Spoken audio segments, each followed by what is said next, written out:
Hi there, I'm Tim Akimoff and welcome to my kitchen.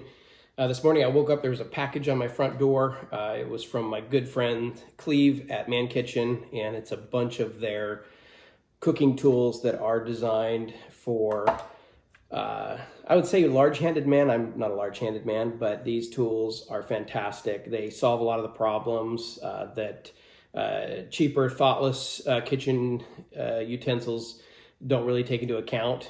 Cleve is a guy who thinks through a lot of these things and likes good, tough-made utilities for the kitchen.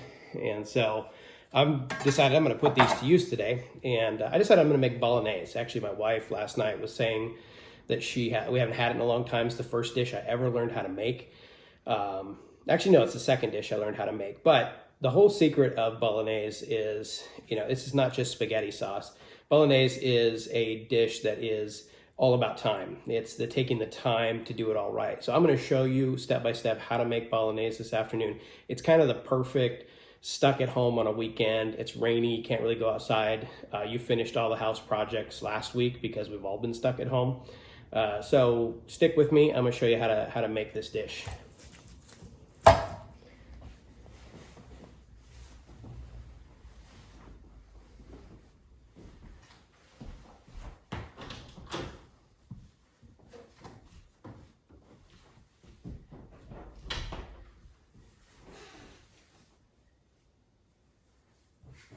All right, let's get going. All right, first things first, we're gonna wash our hands for 20 seconds. Longer really is necessary when you're prepping food, especially that other people are gonna eat. I like to turn it on not too hot, just not too hot. Give my hands a good rinse. Get that soap. Get those wrists, the top of the hands, thumbs. People forget their thumbs a lot. Fingers.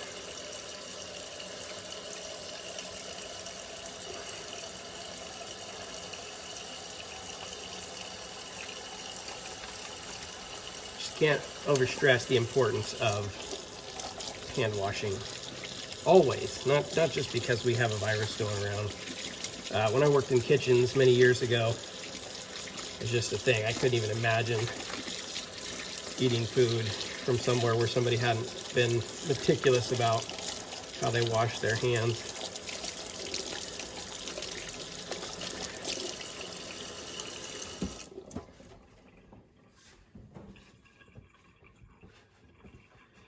Just like that. So I like to do all my prep work first, get everything cut up and, to the right sizes. So bolognese, you're gonna dice everything small. So what you're gonna watch me do is dice up a bunch of onions. I'm gonna do some celery and we're gonna do some carrots. We're gonna dice them all real small and then we're gonna peel some garlic. Can't stress the garlic enough right now. This is a great immune booster, just something that, and flavor. I love this.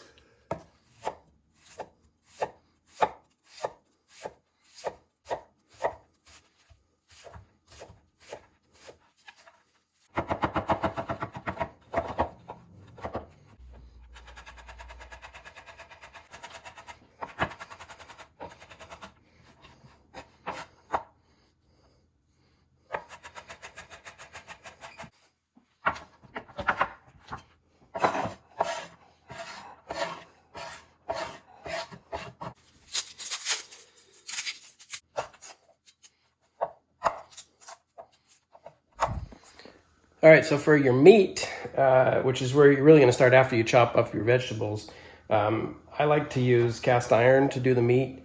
I'm gonna show you kind of my technique here.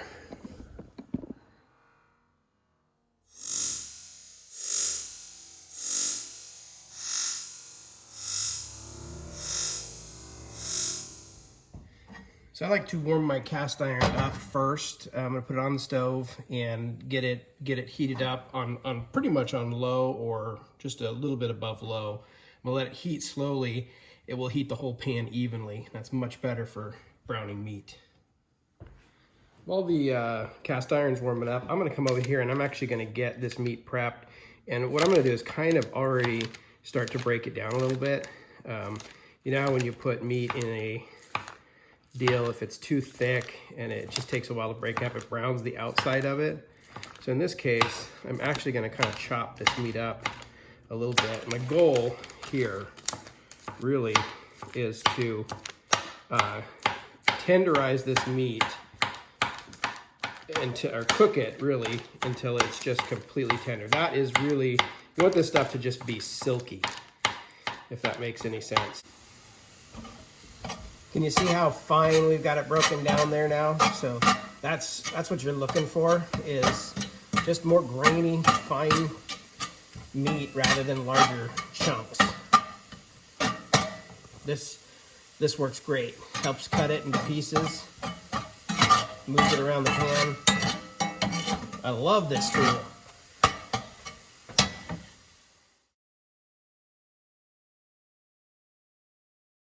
Okay, so we've got the meat prepared. The veggies are going to go next. For that, we need another dish that we're going to cook in. Cast iron's great. You can use a large Dutch oven if you want. You can even put it in a slow cooker at this point after you saute the veggies and go that route, but that needs about 6 or 8 hours. I'm going to do the old-fashioned technique, and I'm going to actually cook it in my grandmother's Le Creuset. Let's go grab it.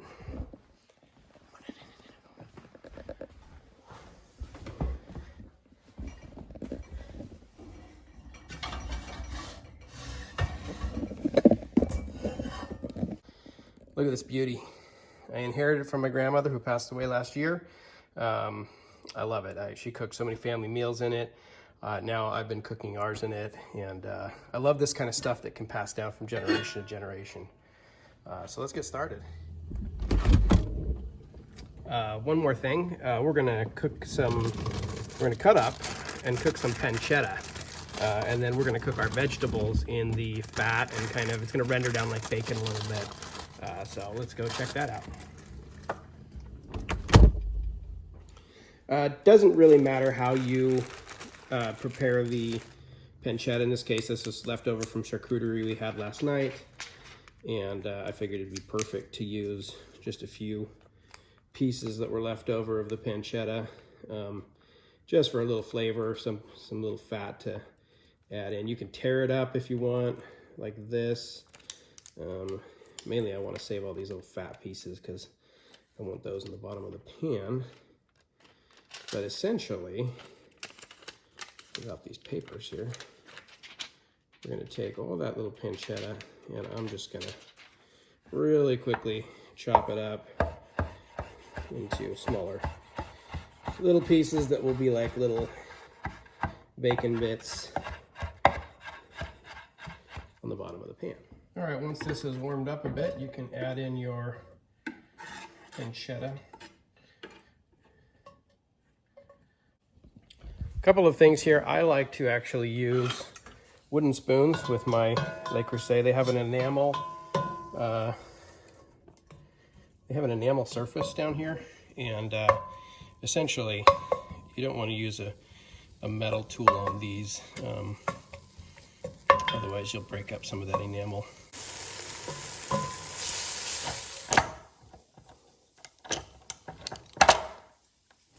Okay, so everything's rendered down pretty much. We're gonna throw in the vegetables now.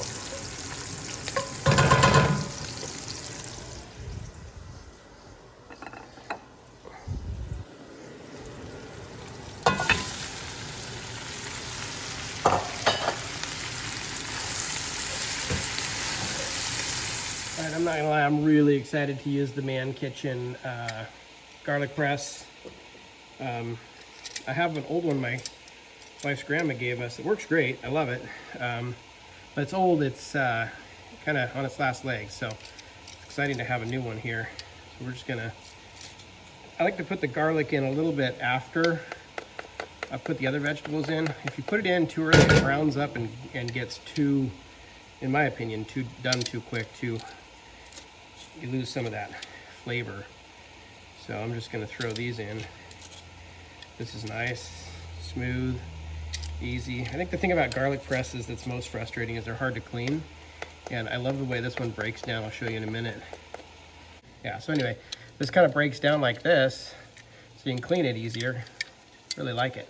Remember what I said, this thing breaks down. Look at this. So you can just pull it up, and you just literally just wash all of this out there, rather than having to kind of get down in there and scrape it out. It just cleans up so much nicer than most, at least the ones I've owned in the past. So this is pretty cool. All right, little secret here. I'm gonna throw a little pepper in here. I'm not gonna throw any salt, and there's a reason why. Oftentimes we get plenty of salt. Like right now I've got pancetta in here. That's gonna be salty. I'm gonna wait and salt. A lot of times I'll salt the ingredients as I go, but in this case I'm not. Really trying to reduce the amount of salt in things because so much of what we eat already has plenty of salt in it. So in this case, I'm gonna use the natural saltiness of the pancetta to flavor it and not add any extra salt right now. Okay, it's time for the liquid portion of this dish. We need about 2.5 cups of stock. I buy this stuff at a secret location that I normally stock up this time of year, going down to California for Easter. And there's a little community, they sell this amazing stuff. But you know, use whatever stock you like, chicken stock, whatever. So we're gonna have 2.5 cups of this. We're gonna have 2 cups of white wine, and we're gonna have about 1.5 cups of milk to add to this. So let's do this right. I'm just gonna take basically a couple of tablespoons of this stuff and make some quick stock. This is a family secret, which they'll probably kill me if I tell you any more about it than this. I'm gonna come over here and grab some hot water for just about 2.5 cups worth. Good stirs, mix everything up. Well, the recipe calls for 1 cup of wine, but I'm doubling the batch because this stuff can be essentially refrigerated and used all week for anything. So basically 2 cups for the recipe. Right about there. And then, well, some for Tim. Right? Cheers. We're looking good here. Everything's looking good. We're gonna add the meat back in.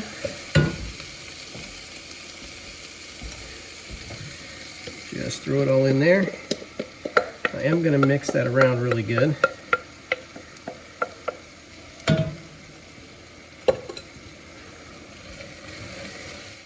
So first we're gonna start with the wine. 2 cups. I'm gonna throw that in there. And the trick with this is gonna take a little while. But what you wanna do is kind of have that wine evaporate down. So I'm gonna keep the heat up a little bit more medium. And we're gonna keep pressing down on this meat until that wine, basically what we want is this is gonna dry out. The wine's gonna pretty much, it's all for flavor. And so I'm gonna just keep doing this. Essentially, I'm gonna get everything down into the bowl. And I'm gonna stir this. This part's gonna take, oh, I don't know, 8-10 minutes or so. Okay, we are getting there. The wine is pretty much evaporated now. And so what we got here, we're just gonna wait till it's just a little bit drier on top, but we're getting real close now.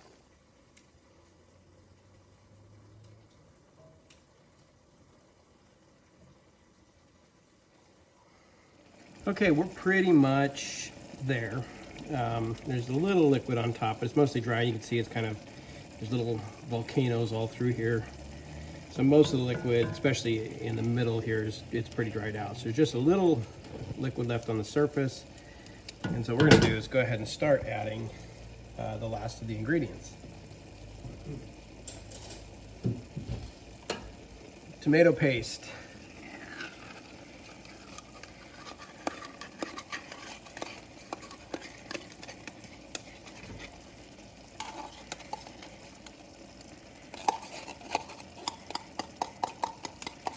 Tomato paste is one of those things where normally I just keep a little bit. This recipe calls for 1/3 of a cup, and so I wanted to have a little more, but normally I just use the squeeze bottle. So first thing I'm going to do is throw the tomato in here. And what I'm looking for here is a color consistency. So I'm going to go ahead and mix this in. A lot of guys ask me about bay leaves. Like, what are they? Why do we cook with them? Bay leaves are essentially a big flavor adder to things, especially slow cooked things. As they cook down, I want I have a nice full-size leaf there. I'm gonna throw that in there. As things cook down, that leaf breaks down and it just adds incredible depths of flavor to your dishes. So I really like them. Okay, so essentially we wanted to cook this down to this point, and the next step is we're going to add the liquid that is going to become the simmering liquid. And this is where this dish gets all its magic, is basically for the next 2.5 hours, it's going to sit here and it's just going to bubble, bloop, bloop, bloop, a little bit. And this meat, everything in here is just going to turn silky soft because it's been broken down for so long. So we'll go ahead and add our liquid.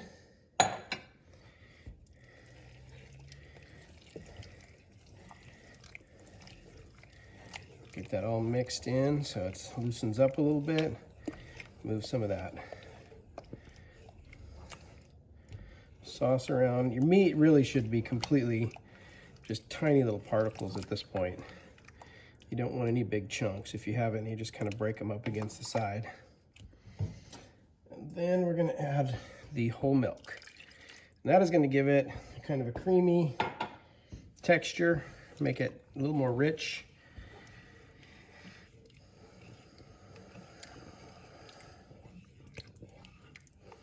You're going to want to just stir that to incorporate it all. And then your goal here really is to dial in your heat. What you want is, you don't want a full-on simmer because that's going to evaporate the liquid too fast. You want to kind of mimic a slow cooker here. Very consistent heat. And you want just a bubble or two coming up. You can always add more liquid, more stock. Really is what you would end up adding if you need to add anything. So this really is what this here is what your sauce is going to look like when it goes basically to the next level. So I'm going to crank it up just a little bit here, and I'm going to see what that does, because right now I'm not seeing any bubbles, but I've been stirring it, and so it's been cooling down a little bit. But as that heat concentrates, what I want is kind of an even, just not a rolling boil, not even a simmer all the way across, just a bubble here and there to tell me that it's even heated all the way through.